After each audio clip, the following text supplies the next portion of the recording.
नमस्ते प्यारे दोस्तों, आज हम बात करेंगे गणित में सर्वसमीकरणों की।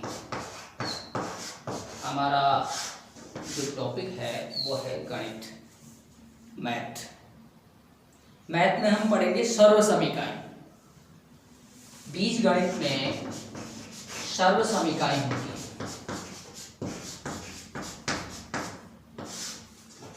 गणित के जो 4 टॉपिक्स हैं, अंकगणित, बीजगणित, रेखागणित, त्रिकोणमिति, उसमें से हमारा जो टॉपिक है वह है सर्वसमीकरण।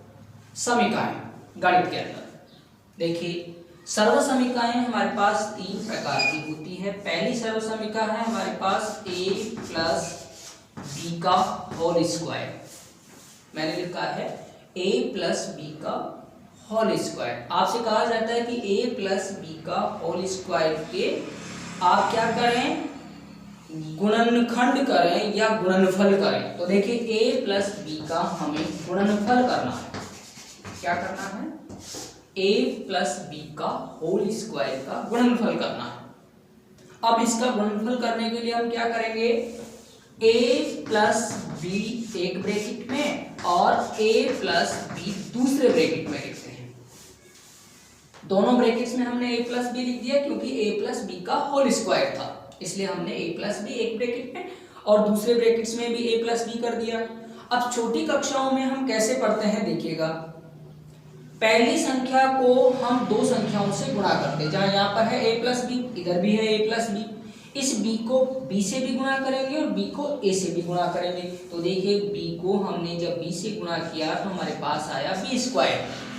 b को हमने a से गुणा किया तो आया प्लस का ab, यानी b से हमने a को भी मल्टीपल कर दिया और b से हमने b को भी मल्टीपल कर दिया। अब हमारे पास दूसरा जो टॉपिक है वो है a। इस a से भी a को गुणा करना और b को गुणा करना। a से जब b को गुणा करेंगे तो आएगा ab और a से a को गुणा करेंगे तो आएगा a स्क्वायर। तो देखो हमारे पास अब 4 बिंदु हो गए, b square, ab a square. तो हमारे पास क्या हो गया, b square plus 2ab plus a square, यानी ab और ab को जोड़ने से क्या आ गया, 2ab। अब हमारे पास नई सर्वसमीकरण क्या हो गई, a square plus 2ab plus b square. ये नई सर्वसमीकरण हो गई। अब मान लीजिए आपसे कहता है कि a square plus 2ab plus b square के आपको गुणनखंड करने हैं। यहाँ तो हमने गुणनफल किया, अब हम इसके क्या करते हैं, गुणनखंड। अब गुणनखंड करने के लिए देखिए हम कैसे गुणनखंड करते हैं। गुणनखंड करने के लिए हम a square plus 2ab plus b square जो 3 पद हैं, इन 3 पदों को हम 4 पदों में विभक्त करते हैं, यानी बीच वाले पद के हम टुकड़े करते हैं 2ab के। इस 2ab के टुकड़े हम कैसे करते हैं, इसके टुकड़े करने के लिए हमारे पास 2 कंडीशंस होती है। पहली कंडीशन क्या होती है कि उन दोनों टुकड़ों को हम जोड़ें तो उनका योग 2ab आए और उन दोनों टुकड़ों को अगर गुणा करें तो बाहर वाले पदों के गुणा के बराबर आए।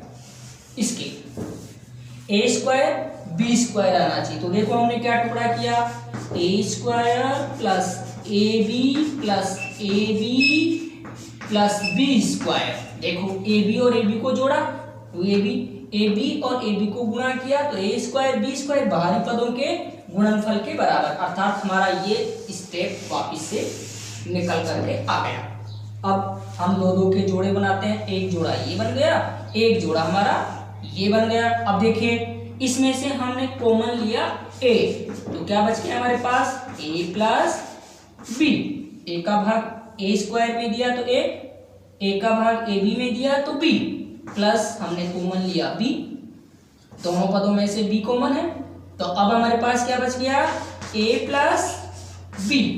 इस ब्रैकेट में भी a प्लस बी और इस ब्रैकेट में भी a प्लस बी, तो क्या हो गया, a प्लस बी। और दोनों बाहर के जो पद हैं उनको लिखेंगे a प्लस बी। दोनों हो गए, यानी ये वाला इस तरह हमारे पास निकल करके आ गया। अब हम क्या करेंगे, a प्लस बी का होल स्क्वायर। तो देखो a प्लस बी का होल स्क्वायर जो था उसका हमने गुणनफल से गुणनखंड किया तो ये निकल करके आ गया a² plus 2ab plus b², और इसका हमने जब गुणनखंड किया तो क्या निकल करके आ गया a प्लस b का होल स्क्वायर निकल करके आ गया। यानी इसका गुणनफल करने पर ये सर्वसमीकरण और इसका गुणनखंड करने पर वापस से वही सर्वसमीकरण निकल करके आ जाती है।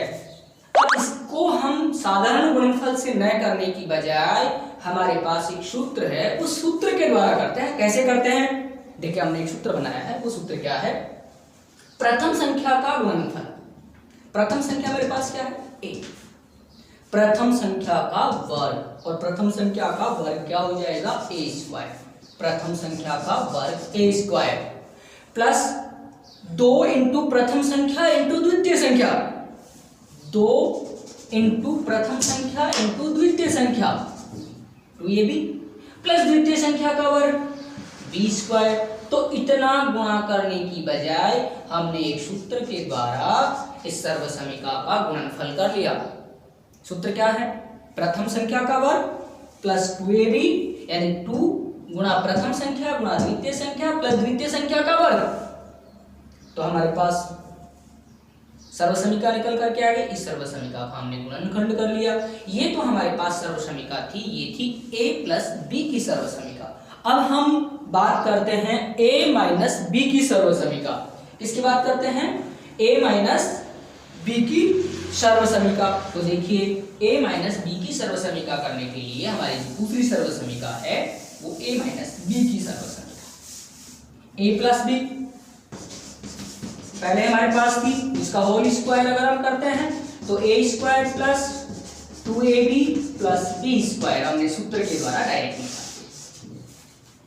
प्रथम संख्या का वर्ग प्लस 2 गुणा प्रथम संख्या गुणा द्वितीय संख्या प्लस द्वितीय संख्या का वर्ग। अब हमारे पास आती है a माइनस b का होल स्क्वायर। अगर इस सर्वसमीकरण को भी हल करना है, ये पहली सर्वसमीकरण ये दूसरी सर्वसमीकरण, तो इसका क्या हो जाएगा? a² minus 2ab plus b²। केवल चेंज क्या करना उस सूत्र में, जहां प्लस था वहां माइनस कर देना, बाकी कोई चेंज नहीं। a² प्रथम संख्या का वर्ग, जहां प्लस था वहां माइनस कर दिया, 2 इंटू प्रथम संख्या इंटू द्वितीय संख्या प्लस द्वितीय संख्या का वर्ग। कुछ चेंजिंग नहीं, माइनस होने की वजह से केवल हमने यहां माइनस किया, यहां प्लस रह जाएगा। तो दो सर्वसमीकरण हो गई, a प्लस b का होल स्क्वायर का गुणनफल ये a² plus 2ab plus b²। a minus b का होल स्क्वायर सर्वसमीकरण का गुणनफल a² minus 2ab plus b²। अब हमारे पास तीसरी सर्वसमीकरण एक और आती है। इन तीन सर्वसमीकरणों के अलावा कोई चौथी सर्वसमीकरण नहीं आती है अब तक गणित में। देखिए वो क्या है? a माइनस b और दूसरे ब्रैकेट में a प्लस b का गुणनफल करें तो इस कंडीशन में हम क्या करते हैं? a का स्क्वायर माइनस b का स्क्वायर, ये इसका गुणनफल हो गया। कैसे? a को हमने a से गुणा किया a², b को हमने b से गुणा किया b²। That's all.